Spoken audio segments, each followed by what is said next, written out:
नमस्कार, मैं अंकिता। सिलवानी की आवाज क्षेत्र की बात में आपका स्वागत है। बढ़ते हैं खबरों की ओर। घर से गायब 3 नाबालिग किशोरियों को पुलिस ने बरामद कर किया परिजनों के सुपुर्द।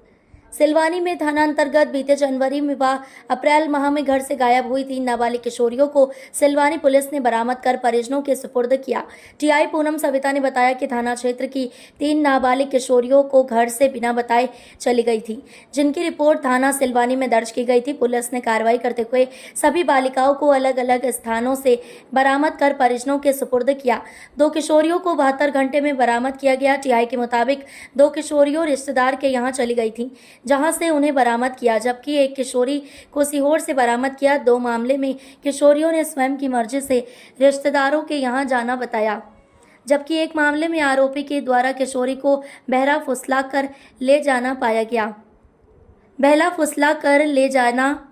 आरोपी की तलाश की जा रही है। टीआई पूनम सविता ने बताया कि 1 मई से 15 मई तक अभियान चलाया जा रहा है। अभियान के तहत थाना क्षेत्र से गायब हुई बालिकाओं को बरामद कर उनकी अभिभावकों के सामने काउंसलिंग की जाती है।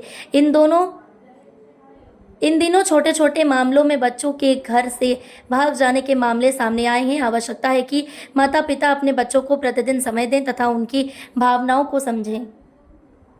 अभी एक मई से 15 मई तक अभियान चलाया जा रहा है पुलिस प्रशासन द्वारा, जिसमें ये टारगेट रखा गया है कि जिस थाना क्षेत्र में ज़्यादा से ज़्यादा बच्चियां, जो नाबालिग बच्चियां किसी वजह से या नापसमझी से चली गई हैं, उनको जल्दी से जल्दी उनके घर वालों के पास लाया जाए। ये अभियान चलाया गया है, जिसमें अभी हमारे इसी 1 से 15 के बीच में हमने अभी जस्ट 4 नाबालिग बच्चियों को दस्तयाब किया है, जिसमें से 2 बच्चियां ऐसी हैं जिनको हमने 72 घंटे में ही दस्तयाब किया है। दस्तयाबी के बाद बच्ची की काउंसलिंग की जाती है और काउंसलिंग के साथ साथ उनके दोनों मतलब माँ बाप को भी बिठाया जाता है, क्योंकि इसमें कहीं ना कहीं उस बच्चे का भविष्य जुड़ा होता है।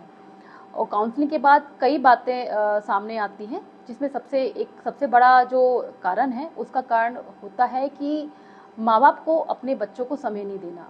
मेरा मानना है कि आज के समय के हिसाब से पहले जैसी स्थिति नहीं रही है। आज के समय को देखते हुए हर माँ बाप को अपने बच्चों के साथ रोज कम से कम 10 मिनट देने चाहिए, जिसमें दिन भर की प्रतिक्रिया, दिन भर की उनकी कार्य प्रणाली, कहाँ पढ़ते हैं, क्या हुआ, उनकी सारी समस्याओं को सुनना चाहिए, जिससे कहीं ना कहीं बच्चों की कई स्थिति ऐसी होती है, वो कई बातें नहीं बता पाते हैं और कहीं ना कहीं ये सब बातें एक बड़ी चीज़ का जन्म ले लेती हैं और बच्चियाँ नासमझी में या किसी वजह से कई बार बच्चों की, जब मैंने काउंसलिंग की है, कई बच्चों का कहना होता है कि माँ बाप ने डांट दिया, कई बच्चों का कहना होता है कि हम चले गए, हम वापस आ गए। तो ऐसी स्थितियों में मेरा सभी माँ बाप से निवेदन है कि आप अपने बच्चों को कम से कम रोज के 10 मिनट दीजिए, क्योंकि पुलिस प्रशासन की जो कार्रवाई होती है वो अपना पुलिस कार्रवाई करेगी, लेकिन जो बच्चियों की और बच्चों की जो मानसिक स्थिति होती है उसकी कोई कीमत नहीं होती है, क्योंकि वो उनका एक पीक समय होता है। वो एक पीक समय में इस मानसिक स्थिति से जूझेंगे तो कहीं ना कहीं उनके भविष्य पर प्रभाव पड़ेगा। सिलवानी थाना की कितनी बच्चियां थी और वो कहां से उनको लाया गया? अभी एक बच्चे को सीहोर से लाया गया है, और 2 बच्चियां थी, वो अपने किसी रिश्तेदार के यहाँ चली गई थी, जिनको जरिए कॉल डिटेल EMI नंबर से उनके माँ बाप को कांटेक्ट करके माँ बाप के द्वारा भी लाया गया है।